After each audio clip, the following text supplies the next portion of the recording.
breaking news, Basangwa Congo, na Bamboka na Bino, les alibons spécialité, ya mwana mboka, Proverbe 30, le messager de la bonne nouvelle, le pasteur de la diaspora, à Bisso, tout fêtaka Noël T, pour Noël, les ali fêti, il y a bas sataniste, Nkolo ye soit tika biso fêtika ka moko na Bible, à Bible Kansanga, pour fêter Pâques, pour les ali, au kufa, pe ko sekwa, il y a bas Christo. Mais foi na biso ba chrétien est basé sur la résurrection de Jésus-Christ. Sans la résurrection de Jésus-Christ, il n'y a pas la divinité, il n'y a pas le royaume de cieux, il n'y a pas de chrétiens. Jésus est ressuscité, il nous a légué une seule fête, c'est la Pâque. Binono surtout où nous sommes chrétiens, nous avons fêté Noël, et là, si vous avez pagan, vous avez païen.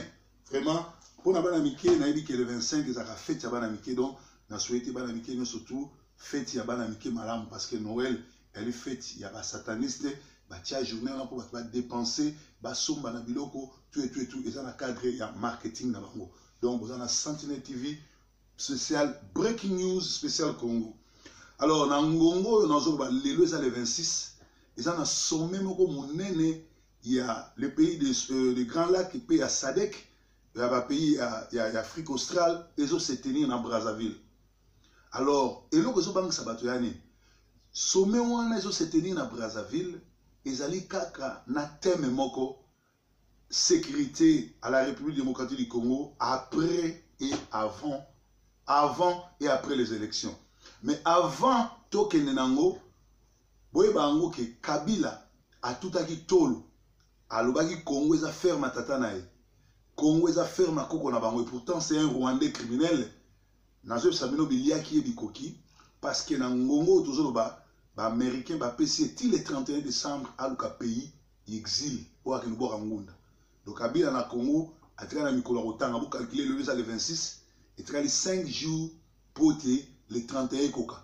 Ba yebisiye a cause la sénateur té a otika na Congo té a sali ba trouble belé fois le pays moko kende. Til le 31 il faut eba FBI ils na Congo, tozali bongo na ba service secret ba français ba belge bazana Congo baye ko aider Congo na RDC lisusu pour la sabino ki ba américain ba leki mayele ba kangi nanga na kimuyibi bo moni bino nyonso surtout ba film ba vidéo ndenge nini bazali ko déjà pour voter, ça dit que c'est là qui piège ba piège ki Kabila na nanga na ngongo yo ba sengi nanga a démissionné de éviter que usuka ndeni.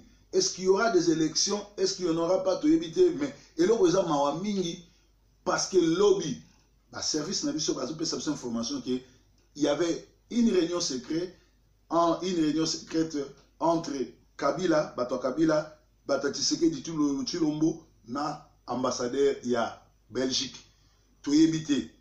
Et Zanine. Entre-temps, Église catholique, le travail vient de commencer pour trouver un candidat unique à l'opposition, un candidat unique de l'opposition pour en finir avec la tricherie de PPRD et Maître Chadari Kao.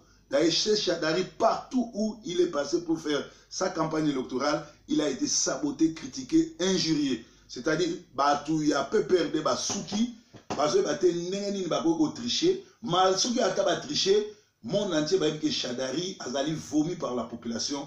Yango moni sikoyo, catholique tellement mayele, comprendre que dans Ngongo, Souki to kei bongo, na cheval divisé et vous allez bongo ma belle pour l'opposition yango babani ko sala travaux ya ko luka candidat moko. Alors nangongo nazo sabino Fayulu bamoni aza poa kok pe aza muto a Ruberwa a la popularité vraiment mingité mais ba lingi parce que liboso na ye tout ça qui na ba criminel ou ba dirigé 17 ans ba échoué lamentablement ba to lembi bango. Yango ata totiaki bébé, ata totie mwasi azana zemi, ba congolais tout ba simanaye. Mais en tout cas na ndenge ma discussion zo kende Tshisekedi Tshilombo, l'ex-vendeur de pizza na Bruxelles, nde aza favori. Yango moni Jean-Marie Kassamba, oyo azali bongo moko ya ba vuvuzela ya Kabila, abani ko critiquer déjà Félix Tshisekedi albi qui est signature à Genève, agné ko signer azaki envoûté. Et bon, vous allez nini na bakor il y a l'État. To éviter ce qui déjà, bandi ko comprendre que tricherie na bango élection et ko simbate communauté internationale. bazo tenir sur l'élection wana balingi vraiment lisusu Kabila te. Il se pourrait que Tshisekedi azala le next président ya Congo, mais ozala mawa mingi parce que touti kozala na taxman ya defao siko tozala susu na ex vendeur à pizza pe boyebi ke na ngonga oyo baluba bazali bongo ba tribal ba kaboli mboka bitumbe koti tout